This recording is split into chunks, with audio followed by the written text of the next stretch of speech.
Ta parole est une lampe à mes pieds, une lumière sur mon sentier. Psaume 119, verset 105.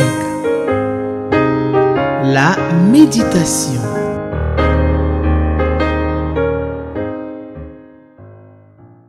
Bien-aimés, je voudrais vous saluer fraternellement au nom de Jésus, notre Sauveur commun. Que sa grâce, sa paix soit abondante dans notre vie tout au long de cette année et de cette journée. En effet, l'homme ne vit pas seulement de pain, mais de toute parole qui sort de la bouche de l'Éternel.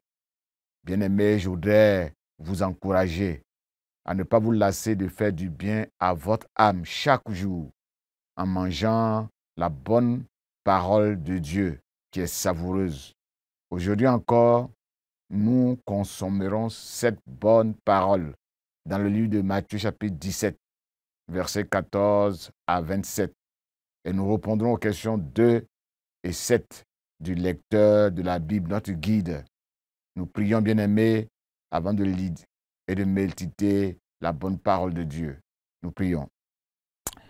Notre Dieu et notre Père, nous te bénissons pour ta parole que nous allons méditer au cours de cette journée. Nous prions afin que cette parole fasse du bien à notre âme. Nous voulons te prier par le Saint-Esprit de nous aider à comprendre cette parole et à comprendre que c'est toi le Dieu qui a la capacité de nous guérir, de nous restaurer, de nous renouveler. Merci de permettre que cette parole, en la méditant, nous donne d'avoir confiance en toi et de nous donner la foi qui soulève les montagnes. Bénis chacun de nous, bénis la méditation de ta parole, au nom puissant de notre Sauveur Jésus. Amen. Bien-aimés, nous lisons Matthieu chapitre 17, versets 14 à 27. Quand il fut revenu auprès de la foule, un homme s'approcha de Jésus, se jeta à genoux devant lui et le supplia. « Seigneur, aie pitié de mon fils. Il est épileptique et il souffre beaucoup. Il lui arrive souvent de tomber dans le feu ou dans l'eau. Je l'ai bien amené à tes disciples, mais ils n'ont pas réussi à le guérir. » Jésus s'exclama alors, « Vous êtes un peuple incrédule et infidèle à Dieu. Jusqu'à quand devrais-je encore rester avec vous? Jusqu'à quand devrais-je encore vous supporter? Amenez-moi l'enfant ici. » Verset 18. Jésus commanda avec sévérité au démon de sortir et immédiatement celui-ci sortit de l'enfant qui fut guéri à l'heure même. Alors les disciples prirent Jésus à part et le questionnèrent. « Pourquoi n'avons-nous pas réussi, nous, à chasser ce démon? » « Parce que vous n'avez que peu de foi, leur répondit-il. Vraiment, je vous l'assure, si vous aviez de la foi comme si elle n'était pas plus grosse qu'une graine de moutarde, vous pourrez commander à cette montagne, déplace-toi d'ici jusque là-bas, et elle le ferait. Rien ne vous serait impossible. Verset 22. Un jour qu'ils parcouraient tous ensemble la Galilée, Jésus leur dit, « Le Fils de l'homme va être livré aux mains des hommes. Ils le feront mourir, mais le troisième jour, il ressuscitera. » Les disciples furent extrêmement affligés par ces paroles. Ils se rendirent à Capernaum, et là, les agents chargés de percevoir l'impôt pour le temple vinrent trouver Pierre et lui demandèrent, « Est-ce que votre maître ne paye pas l'impôt du temple? » « Mais si, répondit-il, il le paye. » Quand Pierre fut entré dans la maison, Jésus, prenant les devants, lui demanda, « Qu'en passes-tu, Simon? Qu'est-ce qui paie les taxes et les impôts au roi de la terre, les fils ou les étrangers? » « Les étrangers, répondit Pierre. Donc, Reprit Jésus, les fils n'ont rien à payer. Toutefois, ne jetons pas ces gens dans le trouble. Descends jusqu'au lac, lance ta ligne à l'eau, attrape le premier poisson qui mordra et ouvre-lui la bouche. Tu y trouveras une pièce d'argent. Prends-la et donne-la aux agents en paiement de l'impôt pour nous deux. Amen. Bien aimé, notre première question, c'est qu'est-ce que ce passage nous apprend sur Dieu le Père, sur Dieu le Fils et sur Dieu le Saint-Esprit. Sur Dieu, au verset 17, nous voyons que le peuple est incrédule et infidèle à Dieu. Au verset 25, le vrai et unique roi de la terre qui a créé le ciel et la terre, c'est notre Dieu. C'est à lui en réalité que doivent revenir les tribus et les impôts. Jésus est le fils de ce roi de la terre qui devait être exempté de cette charge réservée aux étrangers. Il ne devait pas être obligé de le faire, de payer l'impôt. Sur Jésus, qu'est-ce que nous apprenons? Du verset 14 au verset 15, Jésus est un homme accessible. Il se laisse approcher. Les hommes qui veulent être exaucés doivent se prosterner comme cet homme, s'humilier devant Jésus et le supplier pour leurs besoins. Jésus a pitié et la compassion de ceux qui vivent sous le poids des souffrances de la maladie. Voyant la foule, la Bible dit que Jésus fut ému de compassion pour elle. Il était bouleversé parce qu'elle était languissante, parce qu'elle était déprimée, elle était harassée, elle était abattue. Elle était comme des brebis qui sont abandonnées et qui n'ont pas de berger, qui n'ont pas de maître. Jésus fut ému de profonde pitié, car depuis 3 jours, cette foule n'avait rien à manger. Matthieu 9, 36 et Marc 6, 34. Au verset 18, qu'est-ce que nous apprenons sur Jésus? Jésus parle avec sévérité, avec autorité, avec puissance aux démons, et les démons obéissent. Jésus guérit les malades. Du verset 19 au verset 20, nous apprenons que Jésus se laisse questionner et il accepte de répondre aux préoccupations et aux questions des disciples. C'est un vrai pédagogue. C'est un enseignant qui ne laisse pas ses disciples dans l'ignorance. Du verset 22 au verset 23, Jésus sera livré aux mains des hommes. Il sera tué, mais le 3e jour, il ressuscitera. Il sortira du tombeau en vainqueur. Ces paroles de Jésus ont attristé, ont affligé les disciples. Ces paroles qui étaient relatives à sa mort imminente les ont perturbés. Verset 25. Jésus sait prendre les devants. En posant cette question à Pierre, il vient de nous montrer qu'il connaît les pensées de nos cœurs. Il connaissait les discussions qui sont passées entre Pierre et les agents des impôts. Il sait toutes choses à l'avance. On ne peut rien lui cacher. À ce propos, voici ce que Jésus disait. Et tout ce qui est caché finira par être découvert. Tout ce qui est secret sera finalement rendu public. Ainsi, tout ce que vous aurez dit en cachette, dans l'ombre, sera répété en plein jour. Et tout ce que vous aurez murmuré à l'oreille, derrière les portes, sera crié du haut des terrasses. Luc chapitre 12, versets 2 à 3.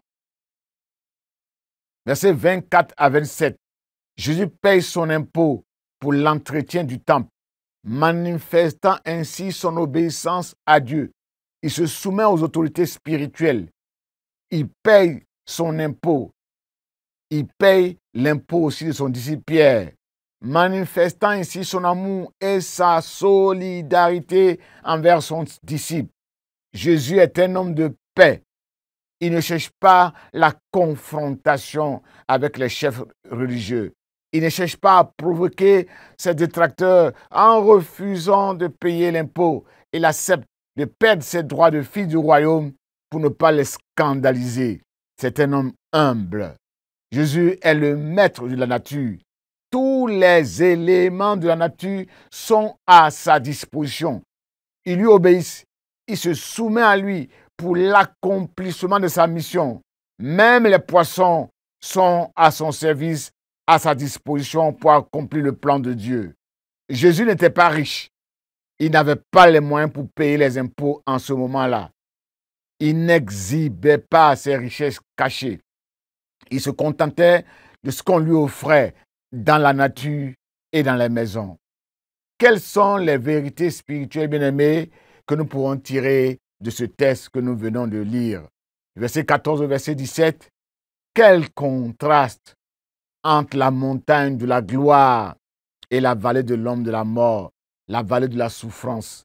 Le chrétien, après la montagne de transfiguration, la montagne de la splendeur, de la magnificence, de l'adoration, où on ressent une intense joie, on ressent l'apaisement, la félicité avec Jésus, le chrétien doit aussi s'attendre, bien-aimé, à expérimenter la vallée des réalités de la vie terrestre, où Satan règne en maître avec ses tourments, ses difficultés, ses douleurs, ses maladies, ses échecs, ses combats pour la survie.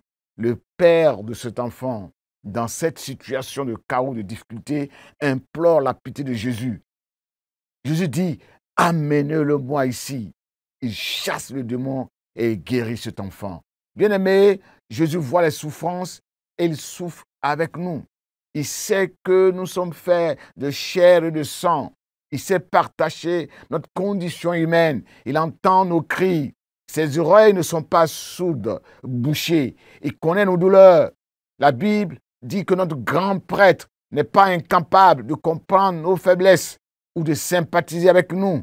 Il a connu toutes nos épreuves, toutes nos souffrances. Et il a ressenti toutes les émotions que nous avons connues sur cette terre. Il a été soumis, bien-aimé, aux mêmes tentations que nous. C'est pourquoi il est descendu de sa montagne sainte, de son royaume, et il est venu vers nous pour nous guérir, pour nous délivrer, pour nous sauver, pour nous conduire vers un lieu de repos, un lieu où coule le lait et le miel.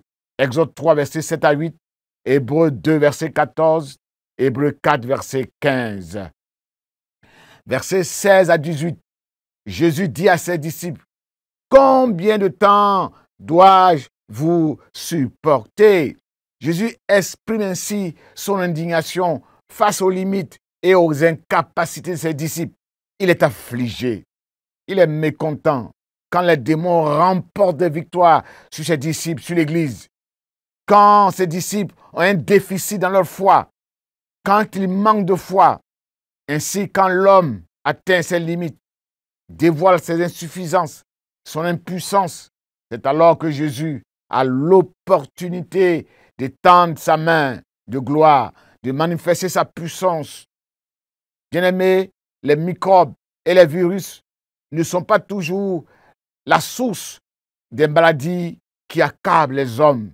Certaines maladies sont d'ordre spirituel, d'ordre satanique, ayant pour cause les conflits psychiques dus au stress, les blocages lombaires par exemple, les troubles cutanés, les troubles digestifs, les troubles respiratoires proviennent du stress, qui sont aussi souvent l'œuvre des puissances ténébreuses. D'autres trouvent leurs origines dans les activités démoniaques. C'est pour cela que Jésus a prescrit le vrai remède qui convient à la situation que nous venons de lire de cet enfant qui était épileptique.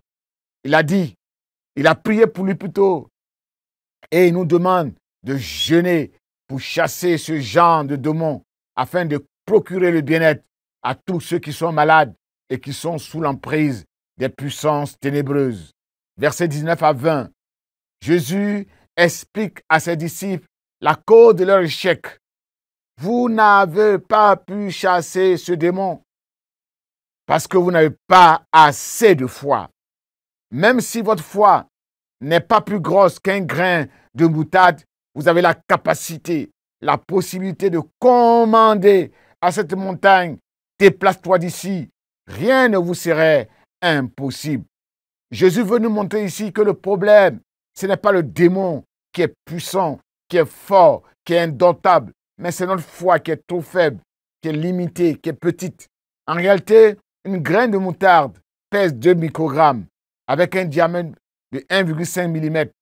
Ce qui est mis en cause ici, Ce n'est pas la quantité de foi qu'il faut posséder pour être efficace, mais c'est l'absence de foi, le manque de foi.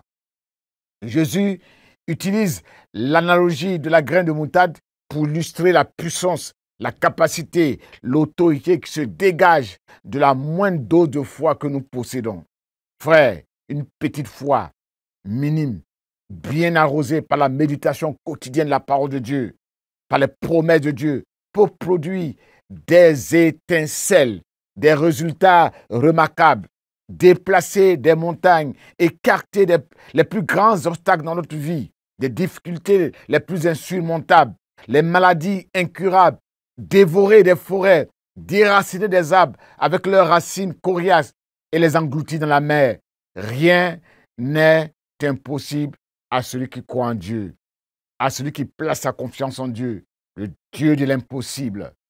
Puisque par ton alliance bien-aimée, puisque tu es en communion avec Jésus, tu es connecté au Dieu de l'impossible. Tu deviens participant de la nature de Dieu. Dieu agit en toi pour réaliser des choses glorieuses, des choses extraordinaires comme lui. Verset 21. Celle sorte de démon ne sort que par le jeûne et la prière. Comme je disais tout à l'heure, le jeûne associé à la prière et à la parole de Dieu est très efficace dans le combat spirituel contre les puissances ténébreuses. Le jeûne donne de la force, de la ferveur à la prière, car c'est un temps d'humiliation, de renoncement à tout ce qui nous satisfait, à tout ce qui excite notre chair et nous détourne notre cœur de Dieu. Néhémie et Esdras ont prié avant d'entamer leur mission. Au temps des rois d'Israël, le peuple juif a jeûné et prié pour renouer son alliance avec Dieu. Josaphat a prié et jeûné avec le peuple pour repousser leurs ennemis. Jésus a commencé son ministère par 40 jours de jeûne et prière. Le jeûne permet donc de briser les interférences spirituelles, de prendre autorité sur les puissances ténébreuses qui manipulent et contrôlent les hommes. Verset 17. Combien de temps serai-je encore avec vous pour vous supporter, vous soutenir? Jésus exprime ici son inquiétude, car le temps de son départ approche. Bientôt, il ne sera plus avec ses disciples pour les accompagner. Ils seront seuls. Comment vont-ils se débrouiller? Est-ce qu'ils auront toujours la foi? Luc 18, verset 8. Voici la réponse à ces questions. Quand l'époux est là, les amis de l'époux ne s'affligent pas, ils ne jeûnent pas, ils laissent le maître chasser les démons, guérir les malades. Mais quand l'époux sera enlevé, ils seront alors obligés de jeûner, de prier, de chasser les démons comme les maîtres. Marc 2, 19 à 20. Versets 24 à 27. Conformément aux prescriptions des autres 30, verset 13. Un impôt est prélevé sur chaque homme pour entretenir le temple, la maison de Dieu. Jésus se soumet à ses obligations légales. Comment payer cet impôt? Jésus le recherche dans les trésors que son Père a mis à sa disposition dans le ventre d'un poisson. Bien-aimés serviteurs de Dieu, où cherchez-vous les trésors, les moyens dont vous avez besoin pour la mission que le Père vous a confiée? Ne cherchez pas loin. Ces moyens se trouvent dans la bouche, dans les poches des poissons que Dieu vous a demandé d'aller pêcher, d'aller évangéliser. Ceux qui reçoivent l'évangile, qui se convertissent, deviennent des corbeaux, deviennent des poissons que Dieu va utiliser pour ravitailler le champ missionnaire. Celui qui va à la guerre est soutenu par l'État. Celui qui plante une vigne en mange les fruits. Celui qui paie un troupeau en boit le lait. Celui qui foule le grain doit le faire dans l'espérance d'y avoir part. 1 Corinthiens 9, versets 7 à 10. Le chrétien doit payer ses impôts au percepteur qui sert Dieu et agit en son nom dans l'exercice des fonctions que Dieu lui a confiées. Il accomplit ainsi la volonté de Dieu. C'est ce que Romains chapitre 13, verset 6 nous dit. Le chrétien donc doit apporter aussi dans la maison de Dieu toutes ses dîmes, toutes ses offrandes, afin qu'il y ait de la nourriture en abondance dans la maison de Dieu et que les serviteurs de Dieu ne soient pas en manque et qu'ils ne désertent pas la maison de Dieu pour vaquer à d'autres occupations qui ne sont pas prioritaires. Malachie chapitre 3, verset 10, Néhémie 13, verset 10. Le Dieu de l'impossible dit que si nous le faisons et que nous apportons dans sa maison toutes nos dîmes et toutes nos offrandes, il ouvrira pour nous les écluses des cieux. Il répondra à nos prières. Il répandra sur nous toute cette bénédiction en abondance. Amen. Prions, bien-aimés. Nous te bénissons, notre Dieu, notre Père, parce que nous croyons en toi. Et tu nous as donné le pouvoir, l'autorité de marcher sur les puissances des ténèbres. Donne-nous de prier, de jeûner devant les situations compliquées, difficiles, afin de fendre les mers, afin de déplacer les montagnes, afin de faire sortir des ténèbres ceux qui sont sous l'emprise de l'ennemi. Merci de faire en sorte que nous aussi, nous soyons obéissants à Dieu, que nous puissions payer nos impôts à l'État, que nous puissions payer nos dîmes et nos offrandes dans ta maison, afin que dans ta maison, il y ait la nourriture, il y ait les moyens nécessaires pour accomplir la mission que tu nous as confiée. Augmente notre foi en lisant chaque jour la parole de Dieu, que cette parole nous donne la foi de placer notre confiance en toi, dans tes promesses. Béni soit ton nom, Seigneur. Merci pour ta parole. Donne-nous d'avoir la foi, d'exercer cette foi chaque jour dans les difficultés, dans les problèmes. Merci pour tous tes bienfaits. Amen. Ta parole est une lampe à mes pieds, une lumière sur mon sentier. Psaume 119, verset 105. La méditation.